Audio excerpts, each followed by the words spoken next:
Bakaya. Here are the day's top stories.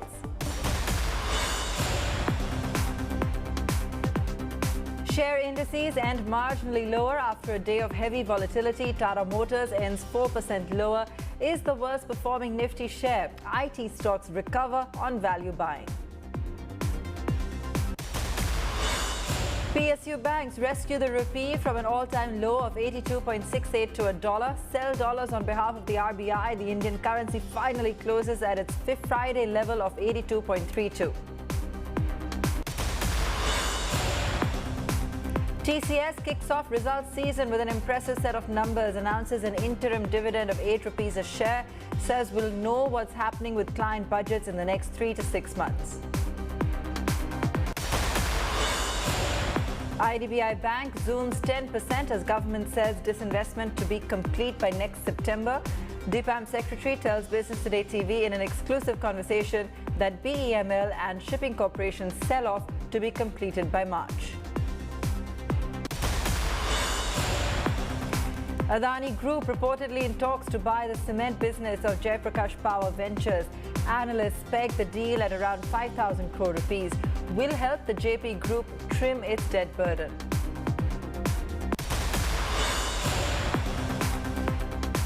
Buyers return with a vengeance to car showrooms. Dealers record the highest ever sales during Navratri, even higher than pre-COVID levels of 2019.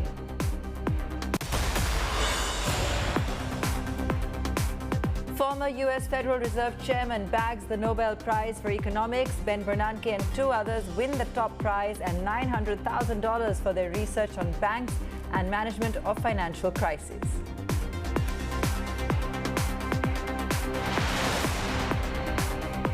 After a dismal start to the trading day, key benchmark indices ended nearly 0.5% lower. Nifty was 0.43 down, hovering around the 17,200 mark, while the Sensex was down about 200 points lower, that's 0.34%.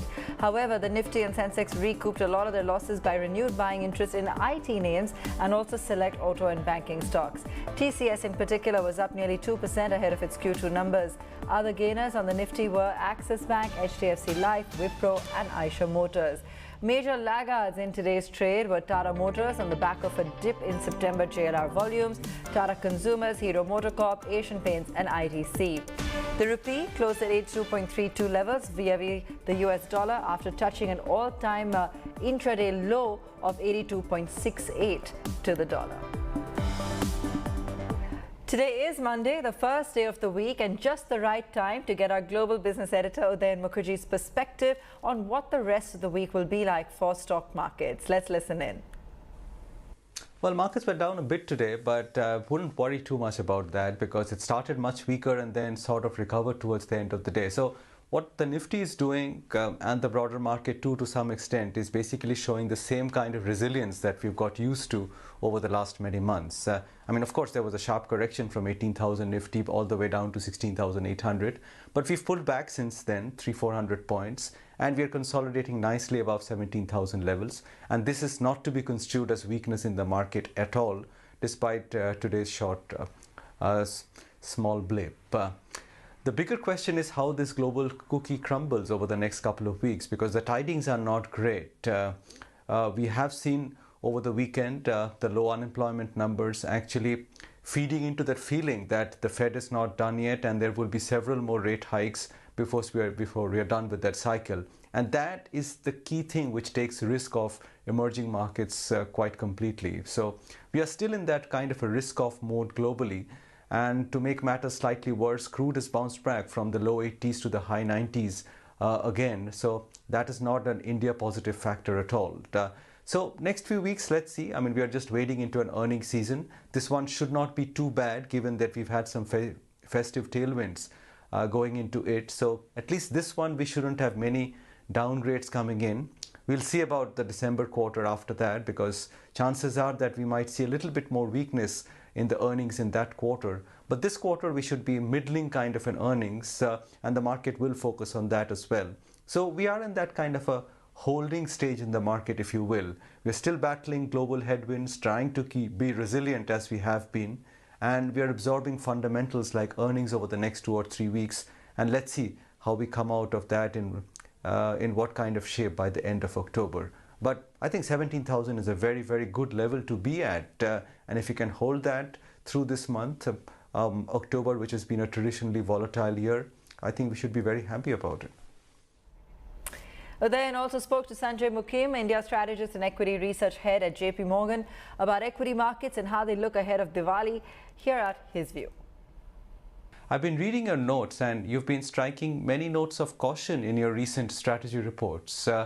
So perhaps you could begin by telling us what makes you cautious about the Indian market from now. Hey Udayan, hi, it's good to be on.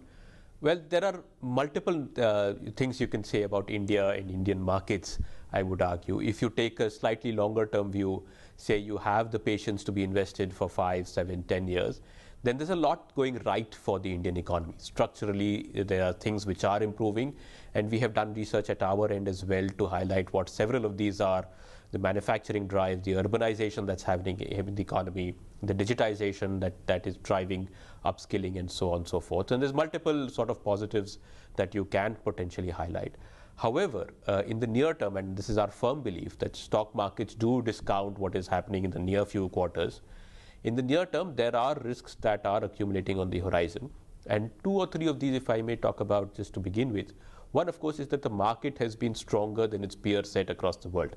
And this is a very strange thing to say that, look, YTD, the Indian market is actually flat in INR terms and down in dollar terms, yet it appears to be one of the best performing in the world. And that's probably a reflection of the challenges that other economies have faced. But the effect of all of this, Udayan, is that India now trades at a significant premium. Even to the S&P 500, for example, we are at a 10-year high PE premium, while the growth premium is at a 10-year low. And on various valuation counts, India looks particularly extended at the moment. The other sort of issue that we worry about is the external account risks. Right? We've seen how reserves for the country have fallen. We see the potential for liquidity to remain tight in the country, and that could drive credit spreads in India higher still. And that the local growth is actually weaker than we think.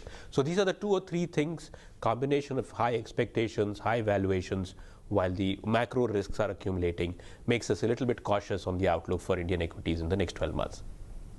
How much of a price leg down are you expecting, Sanjay? I mean, from the reports that I have read of yours, you seem to suggest that a 5-6% kind of a price adjustment will not be enough to bring India down to long-term averages in terms of valuations or premier differences with other markets. Would it be fair to say that even a 10-15% kind of correction from these levels would not surprise you? Well, you're putting me on the spot there a bit, Udayan. This is extremely difficult to predict, but quantitatively a 5 or 6% correction in prices will not get you down to average PEs by any stretch.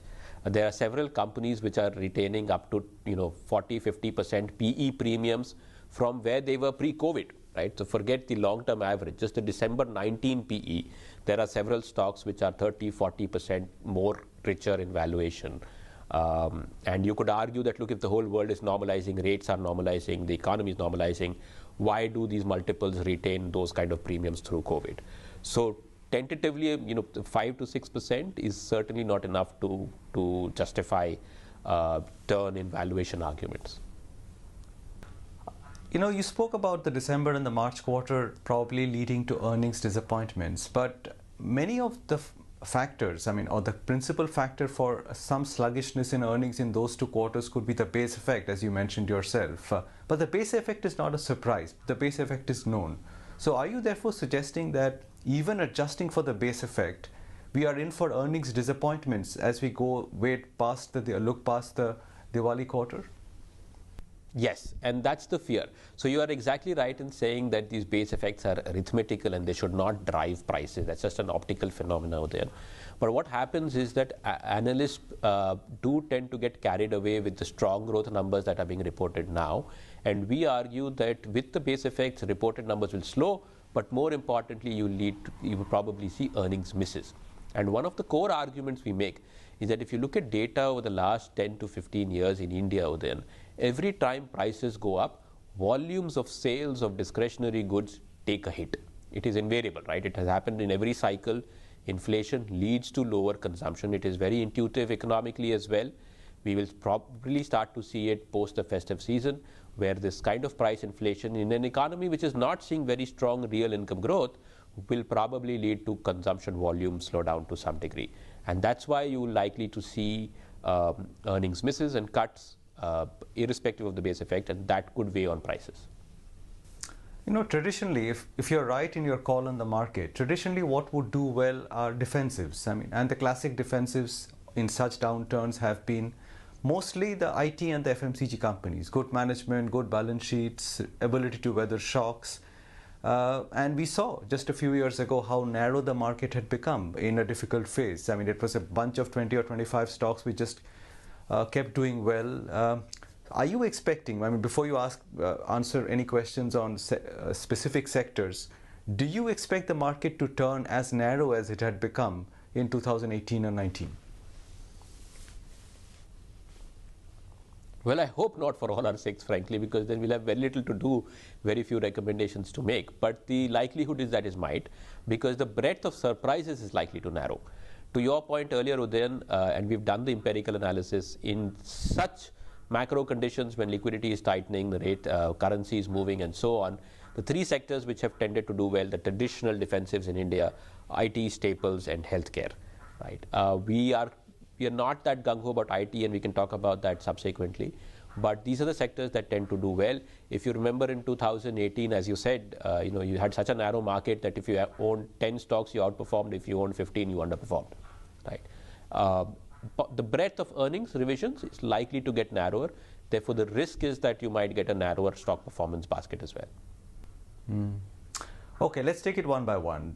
Let's start with staples. I mean, a lot of people are not very bullish on staples, particularly at current valuations. They say that at the bottom of the pyramid, demand is still not very strong, and as prices rise higher, it may squeeze that part of the market even more.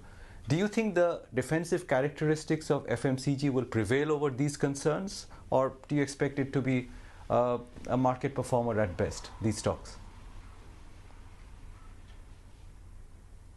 Well, staying true to my framework of looking for earnings surprises, Udayan, at least in staples, I'm not looking for too much of an earnings miss, simply because expectations are not very high. So when I talk of surprises, you're always talking about relative to expectations or what the consensus earnings forecast numbers might be. And given that staples have already been through, let's say, 2 or 3 quarters of weakness, expectations have been set down to what I would think are realistic expectations. The upside risk to earnings possibly comes from lower input costs. Palm oil prices have come off. These companies have taken price inflation. So you might get either a margin surprise or a bit of a volume surprise in these numbers. But at least the downside risk to these numbers seems to be fairly limited to my mind, which is why I think that, yes, they should be defensive in a market that does not do terribly either way in the next several quarters. To flip that, and anticipating probably your next question, is consumer discretionary. Not only are they growing, but the expectations of growth are super high.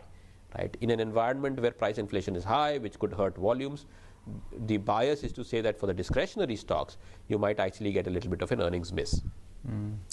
Which brings me to IT. Of course, I mean, we all know about the global headwinds there.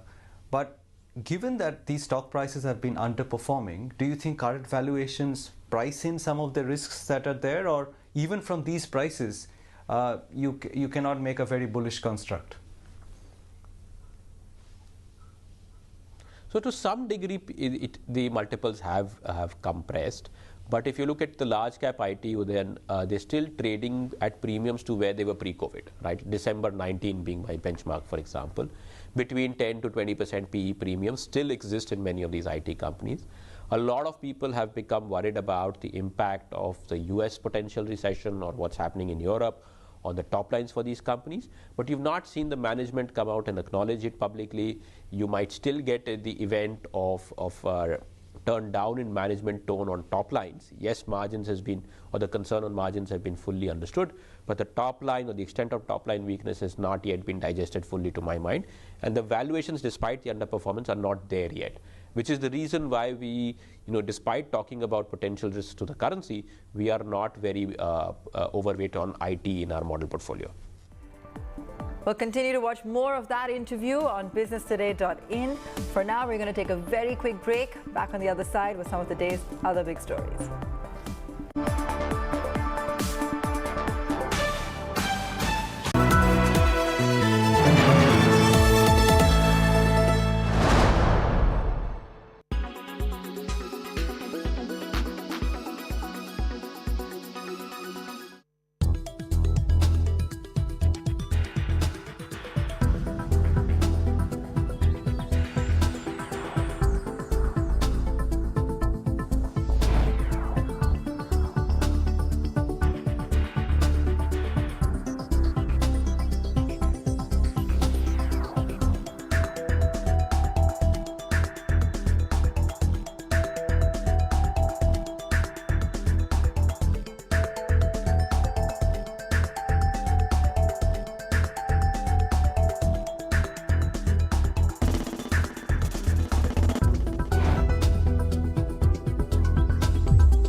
Make your media plan smarter with India Today Live TV on your connected devices.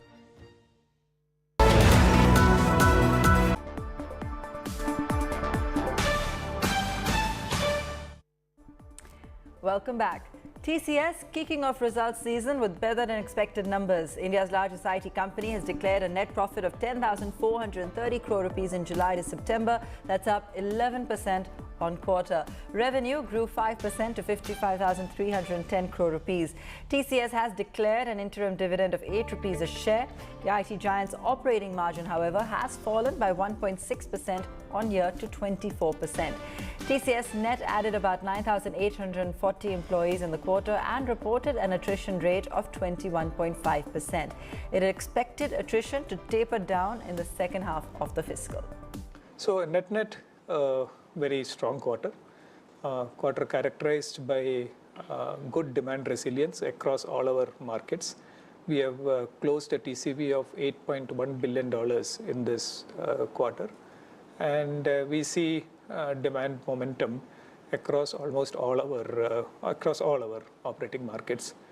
Of course, the environment is challenging, and it requires all of us to remain very vigilant. And I think we have once again demonstrated that our full services portfolio of services and our focus on both growth and transformation as well as cost and optimization inside our service portfolio is very relevant to different customers who are at different points of their own evolutionary journey as they deal with this volatile and challenging environment. I think the results of this quarter underline the importance of this kind of a distributed portfolio of services that we have, and our ability to stay relevant to customers across all cycles of their growth journeys and as they deal with the challenges in their businesses around them. IDBI Bank shot up nearly 10% in trade today with the government starting its divestment process. Bids have been invited to privatize the lender by selling 30.48% stake in it. LIC will also offload a 30.24% stake in the bank. The management control of IDBI Bank will also be transferred to the winning bidders. According to the ministry, the financial bids for the bank are expected before March, and the strategic sale is expected to be completed by September 2023. The central government is set to complete disinvestment of at least 2 PSUs this financial year. In an exclusive conversation with Business Today TV, Tuhin Kanta Pandey, Secretary of the Department of Investment and Public Asset Management, said that the government is targeting complete divestment of BEML and Shipping Corporation by March. An IPO for WAPCOs is also expected this year. Additionally, the government is expected to make a big move on asset monetization by notifying the rail land lease policy this fiscal. We are talking about the much-awaited IDBI Bank disinvestment. In fact, post its announcement in the budget, the government is, of course, looking at this challenging process. And it was last week that government also released its preliminary information memorandum. And government, along with LIC, are looking to sell more than 60%, that is close to 61% stake in IDBI. To talk more about this, I'm joined by the, I'd say, man on the mission, DIPAM Secretary, Mr. Tuhin Kanta Pandey. Thank you, sir, for joining us on India Today Group. My first question to you has to be that it's been a very challenging process because we know that it's been one of its kind transaction in the banking sector. Take us through the process and also the kind of challenges that you had to meet. Well, you're right actually, because if you see that we haven't really done bank disinvestment through a competitive bidding process, the way we intend to do it for IDBI disinvestment. This is actually, in RBI's list, it's a private bank. The reason is that, it's a company, banking company, not, like a statutory bank in other PSBs.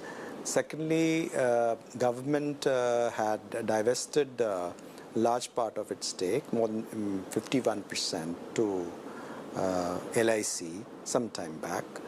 Later on, there were some QIPs, and then which led to dilution of both government and LIC stake, but which is still, LIC with about 49% and government with about 45% Still together we own about 94% of the bank. So perceptionally, it is still being perceived as, either the government having large share as well as LIC, which is a government organization, having the management control as well, into more like a public sector entity. However, that's going to change because now that we have an EOI, we intend to pass on the management control as well as a substantial equity of more than 60% to the buyer. Great. And what is the kind of timeline we see, sir? Well, in timelines, as I said, it is December 16th and then 23rd December for the physical documents and 16th for receiving it electronically. And post which we will have the requirement of the fit and proper and eligibility criteria for the eligible people to be identified, and then due diligence phase and a financial bidding. And our intent is to have the financial bidding before March. Before March. That still will not get added to the current disinvestment, I'd say, ratio that we have designed, is it? Well, let us see how it goes, because this transaction also requires a lot of regulatory clearances, and the closing would of course need all of that. Great. So one question I'd like to ask, because I think the government is also at a stage where in the recent months they had to shell out more than what was designed in the budget. So they're banking big on non-tax revenues, and disinvestment in dividend is one key aspect when it comes to the checks and balances that we're doing. We have a 65,000 crore realistic target that we have set for this year until, of course, March end. Where are we currently on the disinvestment road, and by March, what would you say could be the figure at? Well, I think disinvestment, as you know, quite a lot depends upon the market conditions and our ability to close the transactions. We also require bidders who also equally cooperate with us and participate within the timelines. And then there are additional challenges of, for example, the real estate, how to take out the real estate business out of the cooperating businesses, which will require demergers, which have got their own regulatory approvals and so on. A process which is going on, for example, in Shipping Corporation and BEML and NMDC and so on. So keeping into view these matters, I would say that we always try and put best foot forward, keeping in view the interest of the government as well as interest of minority shareholders. And here's what else is making news in the corporate world. Reliance to raise $4 billion in foreign loans. They're reportedly in talks. While $1.5 billion is for the parent company, the rest, $2.5 billion, is reportedly being raised for its telecom arm, Jio. Easy Trip Planners, the promoters of the travel website Ease My Trip, have announced a 2-for-1 stock split as well as a 3-for-1 bonus share issue. This will result in each shareholder 7 additional shares for each one that they currently hold. The share spiked by around 8% before closing with gains. The Adani Group is looking at cementing its presence in the construction business with another big purchase. According to reports, the group is looking at buying the cement business of Jaiprakash Power Ventures for nearly 5,000 crore rupees. The debt-laden Jaiprakash Power Ventures has a cement capacity of 2 million tons.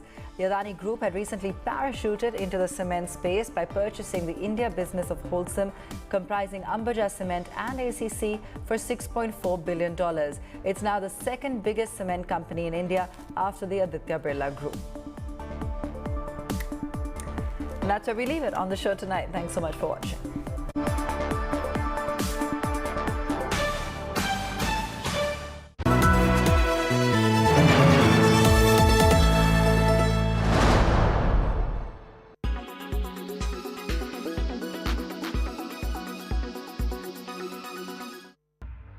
Scroll, scroll, scroll. Is that what you do all day? A study says that excessive use of social media can develop depression in young adults. The study was published in the Journal of Affective Disorders Reports. It says that young adults who use social media more are likely to develop depression within 6 months, and this is regardless of their personality type. Previous research has linked depression with many other factors, including social media. This study addresses the important research questions, finding strong and linear associations of depression across all personality traits.